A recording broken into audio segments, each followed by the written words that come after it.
आइए दोस्तों, हम लोग देखते हैं धारा 67 यानी सेक्शन 67 क्या कहता है।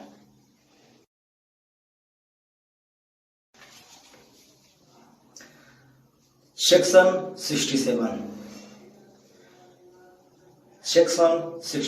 आइए देखते हैं सेक्शन 67 क्या कहता है। जुर्माना न देने पर कारावास, जबकि अपराध केवल जुर्माने से दंडनीय हो। यदि अपराध केवल जुर्माने से दंडनीय हो तो वह कारावास जिसे न्यायालय जुर्माना देने में व्यतिक्रम होने की दशा के लिए अधिरोपित करे सादा होगा, और वह अवधि जिसके लिए जुर्माना देने में व्यतिक्रम होने की दशा के लिए न्यायालय अपराधी को कारावासित करने का निर्देश दे, निम्न मापमान से अधिक नहीं होगी। अर्थात जबकि जुर्माने का परिणाम 50 रुपए से अधिक न हो तब 2 मास से अनधिक कोई अवधि, तथा जबकि जुर्माने का परिणाम 100 रुपए से अधिक न हो तब 4 मास से अनधिक कोई अवधि, तथा किसी अन्य दशा में 6 मास से अनधिक कोई अवधि। सेक्शन 68 धारा 68 आइए देखते हैं धारा 68 क्या कहता है।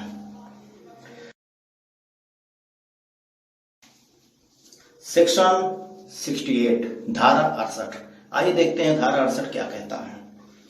धारा 68 सेक्शन 68 जुर्माना देने पर कारावास का प्रावधान हो जाना। जुर्माना देने में व्यतिक्रम होने की दशा के लिए अधिरोपित कारावास या प्रयोजित हो जाएगा। वह जुर्माना या तो चुका दिया जाए या विधि की प्रक्रिया द्वारा अधिग्रहित कर लिया जाए।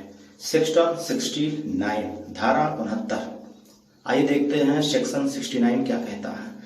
जुर्माने के अनुपातिक भाग के दे दिए जाने की दशा में कारावास का प्रावधान।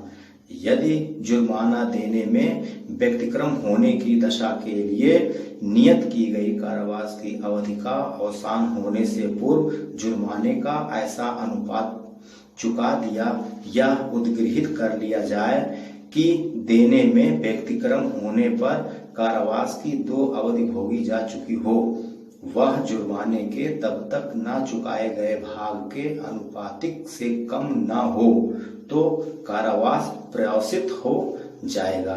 दृष्टांत ए का 100 रुपए के जुर्माने और उसके देने में व्यतिक्रम होने की दशा के लिए 4 मास के कारावास से दंडाधिष्ट किया गया है।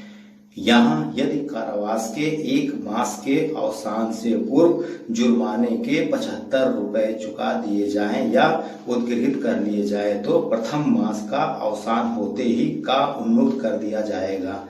यदि 75 रुपए प्रथम मास के अवसान पर या किसी भी पश्चातवर्ती समय पर जबकि का कारावास में है चुका दिया या उद्गृहित कर लिया जाए तो का तुरंत उन्मुक्त कर दिया जाएगा। यदि कारावास के 2 मास के अवसान से पूर्व जुर्माने के 50 रुपए चुका दिए जाए या उद्गृहित कर लिया जाए तो का 2 मास के पूरे होते ही उन्मुक्त कर दिया जाएगा। यदि 50 रुपए उन 2 मास के अवसान पर या किसी भी पश्चातवर्ती समय पर जबकि का कारावास में है चुका दिया जाए या उद्गृहित कर लिया जाए तो का तुरंत उन्मुक्त कर दिया जाएगा। धारा 70 आइए देखते हैं धारा 70 क्या कहता है। धारा 70 आइए देखते हैं धारा 70 क्या कहता है।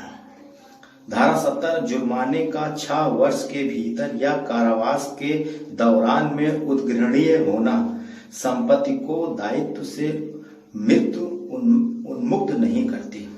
जुर्माना या उसका कोई भाग जो चुकाया ना गया हो दंडादेश दिए जाने के पश्चात 6 वर्ष के भीतर किसी भी समय और यदि अपराधी दंडादेश के अधीन 6 वर्ष से अधिक के कारावास से दंडनीय हो तो उस कालावधि के अवसान से पूर्व किसी समय उद्गृहित किया जा सकेगा और अपराधी की मृत्यु किसी भी संपत्ति को जो उसकी मृत्यु के पश्चात उसके ऋणों के लिए वैध रूप से दायी हो, इस दायित्व से उन्मुक्त नहीं करता। सेक्शन 71 धारा 71। आइए देखते हैं धारा 71 क्या कहता है। कई अपराधों से मिलकर बने अपराध के लिए दंड की अवधि।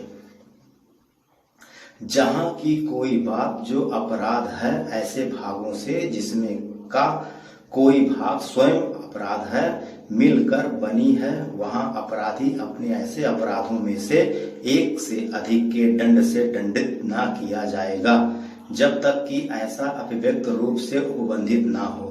जहां की कोई बात अपराधों को परिभाषित या दंडित करने वाले किसी तत्समयवृत्त विधि की दो या अधिक पृथक परिभाषाओं में आने वाला अपराध है, अथवा जहां की कई कार्य जिसमें से स्वयं एक से या स्वयं एकाधिक से अपराध गठित होता है मिलकर भिन्न अपराध गठित करते हैं, वहां अपराधी को उससे गुरुतर दंड से दंडित ना किया जाएगा।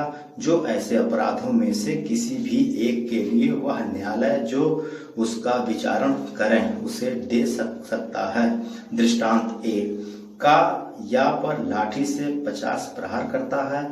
यहाँ हो सकता है कि का ने संपूर्ण मारपीट द्वारा उन प्रहारों में से हर एक प्रहार द्वारा भी जिनसे वह संपूर्ण मारपीट गठित है या को स्वेच्छाएं उपहत करने का अपराध किया हो। यदि का हर प्रहार के लिए दंडनीय होता तो वह हर एक प्रहार के लिए 1 वर्ष के हिसाब से 50 वर्ष के लिए कारावास किया जा सकता था, किंतु वह संपूर्ण मारपीट के लिए केवल एक ही दंड से दंडनीय होगा। खा यानी बी, किंतु यदि उस समय जब का या को पीट रहा है मां हस्तक्षेप करता है और का मां पर शासय प्रहार करता है तो यहाँ मां पर किया गया प्रहार उस कार्य का भाग नहीं है जिसके द्वारा का या को स्वेच्छाएं उपहात कारित करता है। इसलिए का या को स्वेच्छाएं कारित की गई उपहात के लिए एक दंड से और मां पर किए गए प्रहार के लिए दूसरे दंड से दंडनीय है। सेक्शन 72 यानी धारा 72। आइए देखते हैं धारा 72 क्या कहता है। कई अपराधों में से एक के दोषी व्यक्ति के लिए दंड, जबकि निर्णय में यह कथित है कि यह संदेह है कि वह किस अपराध का दोषी है। उन सब मामलों में जिनमें यह निर्णय दिया जाता है कि कोई व्यक्ति उस निर्णय में विनिर्दिष्ट कई अपराधों में से एक अपराध का दोषी है, किंतु यह संदेहपूर्ण है कि वह उन अपराधों में से किस अपराध का दोषी है। यदि वही दंड सब अपराधों के लिए उपबंधित नहीं है तो वह अपराधी उस अपराध के लिए दंडित किया जाएगा जिसके लिए कम से कम दंड उपबंधित किया गया है। सेक्शन 73 यानी धारा 73। आइए देखते हैं धारा 73 क्या कहता है।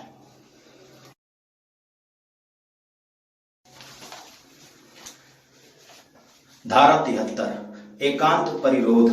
जब कभी कोई व्यक्ति ऐसे अपराध के लिए दोष सिद्ध ठहराया जाता है जिसके लिए न्यायालय को इस बात के अधीन उसे कठिन कारावास से दंडाधिष्ट करने की शक्ति है तो न्यायालय अपने दंडादेश द्वारा आदेश दे सकेगा कि अपराधी को उस कारावास के लिए जिसके लिए वह दंडाधिष्ट किया गया है किसी भाग या भागों के लिए जो कुल मिलाकर 3 मास से अधिक के ना होंगे निम्न मापमान के अनुसार एकांत परिरोध में रखा जाएगा। अर्थात यदि कारावास की अवधि 6 मास से अधिक ना हो तो 1 मास से अनधिक समय, यदि कारावास की अवधि 6 मास से अधिक हो और 1 वर्ष से अधिक ना हो तो 2 मास के अनधिक समय, यदि कारावास की अवधि 1 वर्ष से अधिक ना हो तो 3 मास से अनधिक समय। सेक्शन 74। आइए देखते हैं धारा 74 क्या कहता है। एकांत परिरोध की अवधि।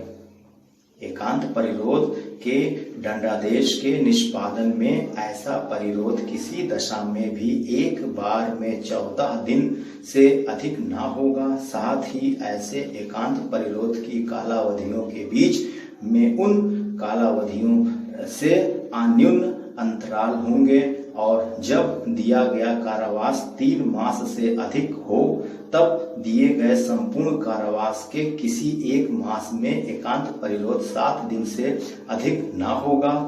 साथ ही एकांत परिरोध की कालावधियों के बीच में उन्हीं कालावधियों से न्यून अंतराल होंगे।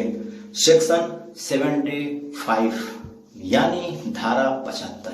आइए देखते हैं धारा 75 क्या कहता है।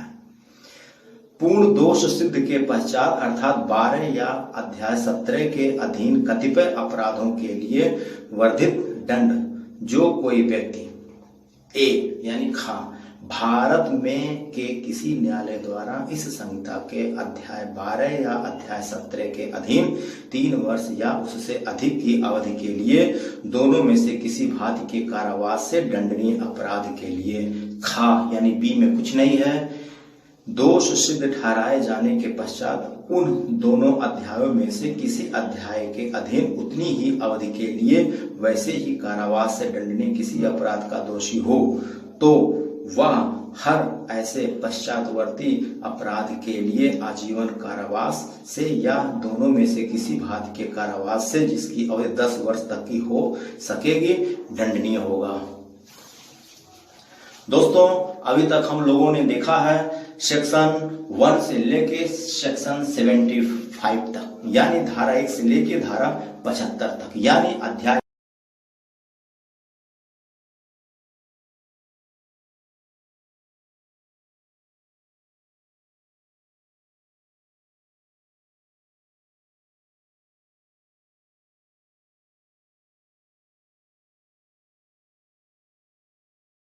तक यानी चैप्टर 1 से लेके चैप्टर 3 तक। अब चैप्टर 4 यानी अध्याय 4 अब हम लोग देखेंगे अगले वीडियो में चैप्टर 4 यानी अध्याय 4 क्या कहता है। देखते रहिएगा। और मैं आपसे एक बात बताना चाहता हूं दोस्तों कि यदि कोई सेक्शन आप जानना चाहते हैं तो प्लीज आप कमेंट बॉक्स में पूछ सकते हैं।